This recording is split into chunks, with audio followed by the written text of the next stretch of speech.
ഞാൻ 2-3 motivational സ്പീക്കേഴ്സിൻ്റെ video കാണുവാനിടയായി.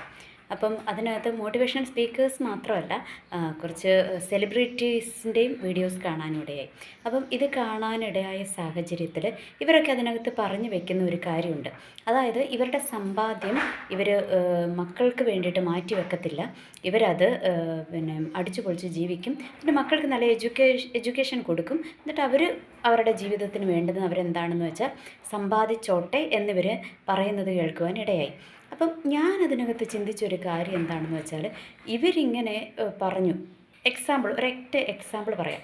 ഇപ്പം ഇവർ ഹസ്ബൻഡിനും വൈഫിനും ജോലിയുണ്ട്, ഇവർ റിട്ടയറായി, ഇവരുടെ സമ്പാദ്യങ്ങളെല്ലാം ഇവർ അടിച്ചു പൊളിച്ച് തീർത്തു. ഇപ്പോൾ ഇവർക്കൊരു മോനുണ്ട്. മോനെ ഇവർ പഠിപ്പിക്കുന്നു.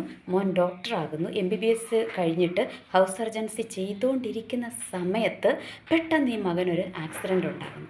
അപ്പോൾ ഈ ആക്സിഡൻ്റ് ഉണ്ടായിക്കഴിഞ്ഞാൽ ഇവർക്കെന്ത് ഒത്തിരി പൈസയുടെ ആവശ്യം വരുന്നുണ്ട്. ഈ മകനെ ചികിത്സിപ്പിച്ച് പൂർണ്ണമായും ഭേദമാക്കി എടുക്കാം, പക്ഷേ കുറച്ച് പൈസയുടെ ആവശ്യമുണ്ട്, കുറച്ച് അധികം പൈസയുടെ ആവശ്യമുണ്ട്. എന്ത് ചെയ്യും?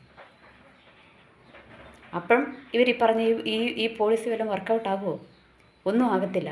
എന്താണ്, ആ മകനെ ചികിത്സിക്കണമെങ്കിൽ എന്ത് വേണം? പൈസയ്ക്ക് പൈസ തന്നെ വേണം, അല്ലേ? അല്ലാതെ ഇവരുടെ ഈ പോളിസി കൊണ്ടൊക്കെ മുന്നോട്ട് പോയാൽ വല്ലതും നടക്കുമോ? ഒന്നും നടക്കത്തില്ല.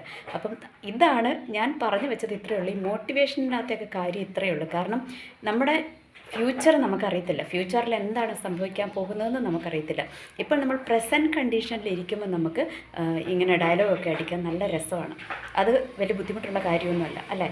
പക്ഷേ നമ്മുടെ പ്രായോഗിക ജീവിതത്തിലേക്ക് വന്നു കഴിയുമ്പോൾ ഇത് ഇച്ചിരി ബുദ്ധിമുട്ടുള്ള കാര്യമാണ്, അല്ലേ? നമുക്ക് ഇങ്ങനത്തെ സാഹചര്യങ്ങൾ നമ്മുടെ മുന്നിൽ വന്ന് പെട്ട് കഴിയുമ്പോഴാണ് നമ്മൾക്ക് മനസ്സിലാകുന്നത് പൈസയ്ക്ക് പൈസ തന്നെ വേണം, അല്ലാതെ ഡയലോഗ് അടികൊണ്ട് മോട്ടിവേഷൻ കൊണ്ട് നമ്മുടെ ജീവിതം മുന്നോട്ട് പോകത്തില്ല എന്ന് അനുഭവങ്ങൾ നമ്മളെ പഠിപ്പിച്ചു തരും. എനിവേ, ഞാൻ വീഡിയോ വൈൻഡപ്പ് ചെയ്യുന്നു. എല്ലാവർക്കും നല്ലൊരു ദിവസം ആശംസിക്കുന്നു.